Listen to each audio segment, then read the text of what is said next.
Chat GPT और अन्य AI tools का भी उपयोग करने में आया है। इन 7 आरोपियों की अभी पूछताछ चालू है और आगे पुलिस द्वारा रिमांड मांगने में आएगी और रिमांड के बाद आप सबको आगे की जो भी प्रोग्रेस होगी वो बताने में आएगी।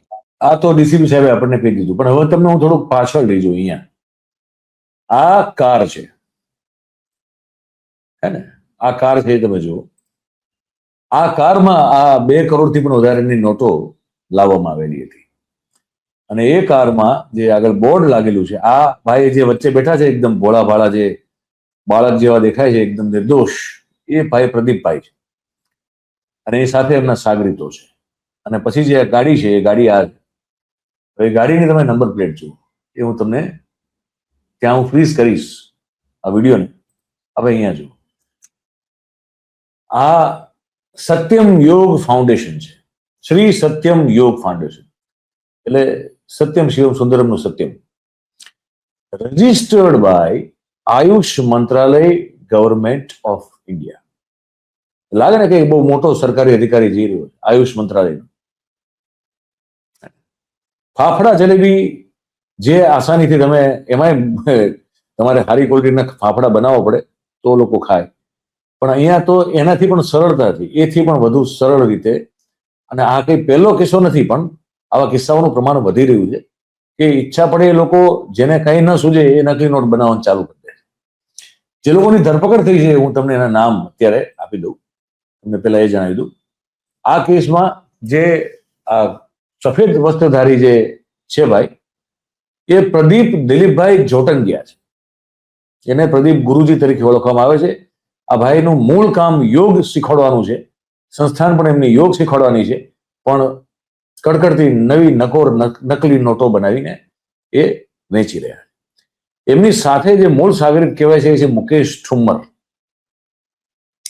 અશોક માવાણી, રમેશ બલર, ભરત કાકડિયા અને એક મહિલા આરોપી છે, જે લોકો મહિલાને સાથે રાખતા હતા એટલા માટે કે કોઈને કે ભાઈ ડાઉટ ન જાય, કોઈ એજન્સીસ કોઈ પણ જે છે આપણી પોલીસની સંસ્થાઓ, એને કોઈ શક ન થાય કે આમાં કંઈક થતું હશે. એટલે એક સરસ સુશીલ દેખાતા કોઈ મહિલા હશે જેને સાથે એ લોકોએ રાખેલા, પણ છતાં અમને ખબર પડી ગઈ. હવે મેં કીધું કે આ જે પ્રદીપ નામનો ભાઈ છે, પ્રદીપ જોટંગિયા, એ 2018થી ચર્ચામાં આવેલો હતો રાજકોટમાં. મેં અગાઉ તમને કહી ગયો ઇતિહાસ, એટલે હું રિપીટ નથી કરતો. પણ ત્યારબાદ એ સુરત આવી ગયા ભાઈ, અને સુરત આવ્યા પછી યોગ સંસ્થા સ્થાપી, અને એ દરમિયાન એમને આ બધું કામકાજ ચાલુ કર્યું. પણ થોડી ડિટેલ તમને આપી દઉં. આમાં જયારે આ બધું પકડાનું, ગઈકાલે 18 તારીખની વાત છે, પોલીસ દ્વારા આપણને 19 તારીખે ખબર પડે છે. તો પોલીસ જે છે, આ ભાઈનું જે રાજકોટનું ઘર છે, કિડવાઈ નગર ખાતે આ ભાઈનું ઘર છે, મેઇન રોડ ઉપર, ત્યાં સત્યમ, ત્યાં મકાનનું નામ પણ સત્યમ છે, ત્યાં પોલીસ પહોંચી. અને આનો ભાઈ મોટો એક ભાઈ છે અમિત જોટંગિયા, એની પણ પૂછપરછ કરી. અને 2 ભાઈનો સંબંધ લઈને પૂછપરછ કરવામાં આવી છે. છેલ્લે ક્યારે વાતચીત થઈ હતી, કોઈ દસ્તાવેજ કે ચલણી નોટો ઘરમાં છે કે નહીં, એ બધી વસ્તુની તપાસ કરવામાં આવી. ત્યારબાદ રાજકોટના જે પીએસઆઈ છે એને એવું કીધું કે ભાઈ ઘરમાંથી તો કોઈ વાંધાજનક વસ્તુ મળી નથી. અને 2 મહિના પહેલા છેલ્લે આ પ્રદીપ ગુરુજી નામનો માણસ છે, જે નોટ ગુરુ છે, નકલી નોટ ગુરુ, એના ઘરે ગયો હતો. અમિત જોટંગિયા પણ પાછો યોગના ક્લાસ જ ચલાવે. પણ હવે તમે સમજો, થોડી વિશેષ વાત કરીએ. સુરતના સરથાણા વિસ્તારમાં આવેલા કૃષ્ણા રો હાઉસમાં મકાન નંબર 77માં પણ અમદાવાદ અને સુરત ક્રાઇમ બ્રાન્ચે એક જોઈન્ટ ઓપરેશન કર્યું અને ત્યાં દરોડા પાડ્યા. તો મુકેશ પટેલ નામના એક નજીકથી સંકળાયેલા વ્યક્તિના ઘરેથી પણ મોટી માત્રામાં નકલી નોટો અને અત્યાધુનિક ઇન્ડસ્ટ્રીયલ ગ્રેડનું પ્રિન્ટર મળી આવ્યું. બરોબર.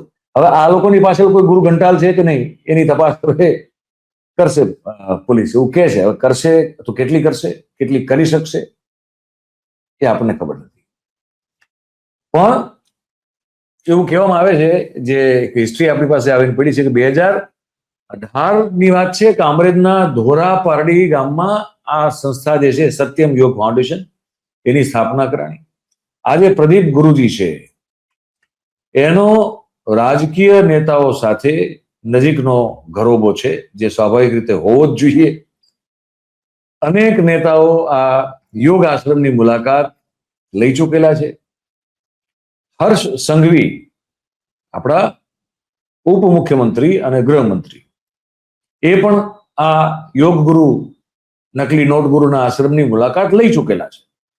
કુમાર કાનાણી, એટલે આશ્રમની મુલાકાત લીધી હશે કે નહીં હજી આપણને કન્ફર્મ નથી, પણ યોગ ગુરુ અથવા તો નકલી નોટ ગુરુ સાથે હર્ષ સંઘવીના ફોટોગ્રાફ્સ છે. કુમારભાઈ કાનાણીના ફોટોગ્રાફ પણ ઉપલબ્ધ છે. અને મેં કીધું કે અગાઉ આ ભાઈ રાજકોટમાં રહેતા હતા, ત્યાં ચલાવતા હતા.